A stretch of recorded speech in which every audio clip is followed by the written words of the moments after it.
The Manhwa opens in a room with two men grieving over an old dying man who was on his deathbed.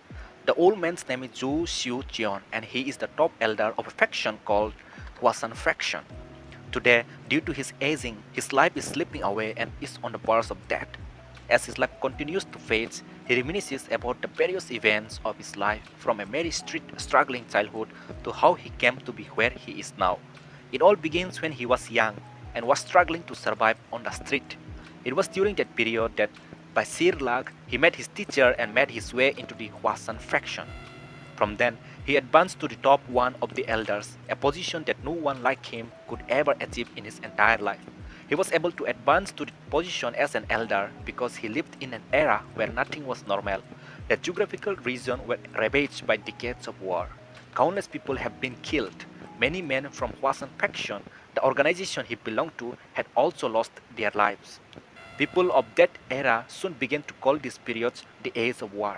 At that time, it was considered to be impossible to find someone to fill the elder seat, so without much option, they chose him because he was the oldest and had the most education.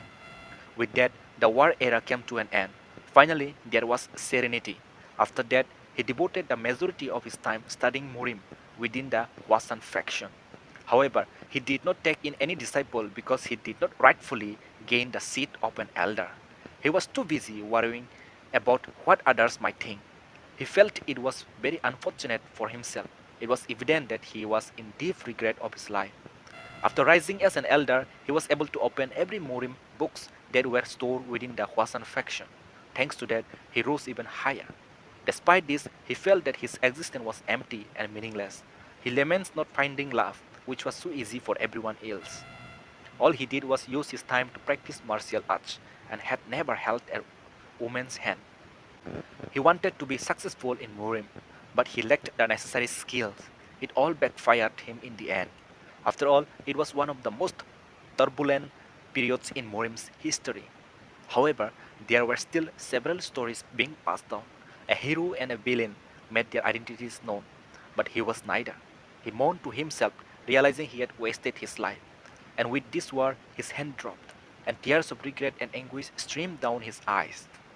He could only wish for such life, and in his great sadness, he died. Moments later, his blurry eyes opened and saw a blurry man calling out his name. Upon gaining clarity in his eyes, he saw a man looking at him with a caring smile on his face. The man reached over his head and explains that he had been sleep-talking while asleep. Xiu Jian was in daze for a moment before he finally realized what an unbelievable thing had happened to him. He is now in the body of his younger self, an 8 years old boy, the fourth generation pupil within the Huasan faction. The man in front of him is his master, Yu Jiong Mok. However, he cannot be sure of the authenticity of whether he had really reincarnated in his younger self. As a result, after doubting himself for a few days, he ultimately admitted that he had indeed reborn as his younger self. Zhou Xiujian, who ascended to the position of elder during the war, has died and returned to Huasan as a child. The days before the flowers were drenched in blood and the earth was filled with warriors ready to battle in the war, he has indeed returned. He had no idea how he got to the past or who put him here, but none of that mattered anymore. After a week of deliberation, he chose to use his former experience to his advantage in order to start a new life. He made this decision because as he rose to the elder seat, he uncovered numerous secrets regarding the Morim alliance. He also knew every incident that's going to happen from this day forth. Therefore, he decided to do it. Soon, he proceeded to begin his physical activity. Despite being a powerful character in another life, he is still a child now, only 8 years old. And a child's freedom does not exist within the Huasan faction. They must all adhere to the established rules and regulations. He was exhausted after running for such a long distance. Tears flowed from his eyes, but he persisted in his run.